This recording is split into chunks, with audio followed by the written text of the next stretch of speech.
মুখ্যমন্ত্রীর বিধানসভা কেন্দ্র ভবানীপুর সকালবেলায় দেখা গেল কেন্দ্রীয় বাহিনী সেখানে টহল দিতে শুরু করেছে। সরাসরি আপনাদের নিয়ে যাব, আমাদের প্রতিনিধি পার্থপ্রতিম ঘোষ রয়েছেন আমাদের সঙ্গে। পার্থ, একেবারে পয়লা মার্চ আমরা দেখেছিলাম প্রথম দফায় কেন্দ্রীয় বাহিনী এসেছিল বিভিন্ন জায়গায়, এই শহরেও আমরা তাদের দেখেছিলাম টহল দিতে। আর আজকে একেবারে ভোট ঘোষণার পরের দিনই সাত সকালে দেখা যাচ্ছে মুখ্যমন্ত্রীর কেন্দ্রে টহল দিচ্ছে বাহিনী। সরাসরি এই মুহূর্তে যে ছবি দেখতে পাচ্ছ সেটা হচ্ছে ভবানীপুর বিধানসভা কেন্দ্র পদ্মপুকুর রোডের ছবি দেখতে পাচ্ছ, যেখানে একেবারে ভবানীপুর থানা পুলিশ কেন্দ্রীয় বাহিনীকে সঙ্গে নিয়ে তারা কিন্তু রুট মার্চ করছে। এবং শুধু রুট মার্চ নয়, এবারে একেবারে দেখতে পাচ্ছি সেটা হচ্ছে যে কেন্দ্রীয় বাহিনী শুধু রুট মার্চ করছে তাই নয়, যাতে ভোটারদের কনফিডেন্স বিল্ড আপ করে সেই বিষয়টা নয়, একেবারে কেন্দ্রীয় বাহিনী জেনে নিচ্ছে যে এই এলাকার মধ্যে যে নির্বাচন কোন কোন জায়গায় হয়, অর্থাৎ ভোট গ্রহণ কেন্দ্র কোন কোন জায়গায়, সেই ভোট গ্রহণ কেন্দ্রগুলো একেবারে জেনে নিচ্ছে। এবং সেই ভোট গ্রহণ কেন্দ্রের সামনে কেন্দ্রীয় বাহিনী যাচ্ছে, গিয়ে সেখানে তারা গোটা বিষয়টা দেখছে, ছবি তুলে রাখছে। কারণ হচ্ছে শুধুমাত্র যে রুট মার্চ করা তেমনটা নয়, একেবারে এই এলাকার রুট সম্পর্কে জেনে নেওয়া সেটাও কিন্তু করছে কেন্দ্রীয় বাহিনী। এবং সেক্ষেত্রে একেবারে ভবানীপুর বিধানসভা কেন্দ্রের পদ্মপুকুর দেখতে পাচ্ছ, যেখানে ভবানীপুর থানা পুলিশ কেন্দ্রীয় বাহিনীকে নিয়ে এবং সকালবেলা বেরিয়ে পড়েছে এবং ভবানীপুরের বিভিন্ন জায়গায় যে রাস্তাগুলো রয়েছে সেই রাস্তায় একদিকে যেমন তারা রুট মার্চ করাচ্ছেন, পাশাপাশি কিন্তু যে বিষয়টা সেটা হচ্ছে যে এই এলাকায় ভোটারদের যাতে কনফিডেন্স বিল্ড আপ করা যায় এবং তার পাশাপাশি এই এলাকা সম্পর্কে চিনিয়ে দেওয়ার কাজ সেটাও কিন্তু করে নিচ্ছে একেবারে কেন্দ্রীয় বাহিনী যে অফিসাররা রয়েছেন তার সঙ্গে ভবানীপুর থানার পুলিশ যৌথভাবে রয়েছে। ভবানীপুর থানার পুলিশ এই যে গোটা চত্বর কোথায় কি রয়েছে, কোথায় ভোট গ্রহণ কেন্দ্রে রয়েছে সেই সমস্ত বিষয়টা বুঝিয়ে দিচ্ছেন। একেবারে যদুবাবু বাজার থেকে শুরু করে পদ্মপুকুর রোড হয়ে বিভিন্ন যে জায়গাগুলো রয়েছে সেই সমস্ত জায়গায়, অর্থাৎ যেটা ভবানীপুর বিধানসভা কেন্দ্র, এই যে সেই বিধানসভা কেন্দ্রের বিভিন্ন জায়গাগুলো রয়েছে সেই জায়গায় কেন্দ্রীয় বাহিনীর রুট মার্চ দেখতে পাচ্ছি একবার ভোট ঘোষণার পরের দিন সকালবেলা থেকেই। একেবারেই পার্থ, ছবি আমরা দেখতে পাচ্ছি ভবানীপুরের বিভিন্ন জায়গায় ইতিমধ্যেই কিন্তু কেন্দ্রীয় বাহিনী রুট মার্চ করছে, অর্থাৎ এরিয়া ডমিনেশনের কাজ কিন্তু ইতিমধ্যেই শুরু হয়ে গেল।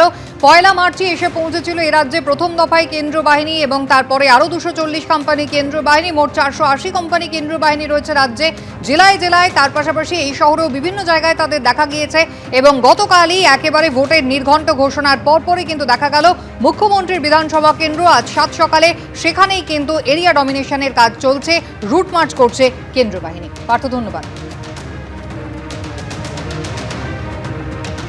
অন্যদিকে রাজ্যে বিধানসভা ভোট ঘোষণার মাত্র কয়েক ঘন্টার মধ্যেই নজিরবিহীন ঘটনা, কড়া পদক্ষেপ নিল জাতীয় নির্বাচন কমিশন। আদর্শ আচরণবিধি লাগু হওয়ার রাতেই প্রশাসনের শীর্ষ পদে বদল।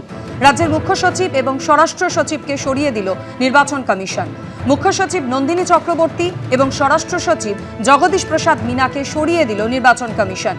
মুখ্য সচিবকে লেখা চিঠিতে কথা জানিয়েছেন জাতীয় নির্বাচন কমিশনের সচিব সুজিত কুমার মিশ্র। চিঠির কপি পাঠানো হয়েছে রাজ্যের মুখ্য নির্বাচনী আধিকারিককেও। আজ দুপুর 3টের মধ্যে দায়িত্ব গ্রহণ করবেন রাজ্যের নতুন মুখ্য সচিব এবং স্বরাষ্ট্র সচিব। নন্দিনী চক্রবর্তীর জায়গায় নতুন মুখ্য সচিব হচ্ছেন দুষ্মন্ত নারিয়ালা। জগদীশ প্রসাদ মীনার জায়গায় স্বরাষ্ট্র সচিব হচ্ছেন সংঘমিত্রা ঘোষ। 1993 ব্যাচের আইএএস অফিসার দুষ্মন্ত নারিয়ালা বর্তমানে উত্তরবঙ্গ উন্নয়ন দপ্তরের অতিরিক্ত মুখ্য সচিব পদে রয়েছেন। অন্যদিকে 1997 ব্যাচের আইএএস অফিসার সংঘমিত্রা ঘোষ এখন রাজ্যের মহিলা শিশু উন্নয়ন এবং সমাজ কল্যাণ বিভাগের প্রিন্সিপাল সেক্রেটারি। পাশাপাশি জাতীয় নির্বাচন কমিশনের তরফ থেকে নির্দেশ দেওয়া হয়েছে নন্দিনী চক্রবর্তী এবং জগদীশ প্রসাদ মীনাকে ভোট শেষ না হওয়া পর্যন্ত ভোটের কোনো কাজে লাগানো যাবে না।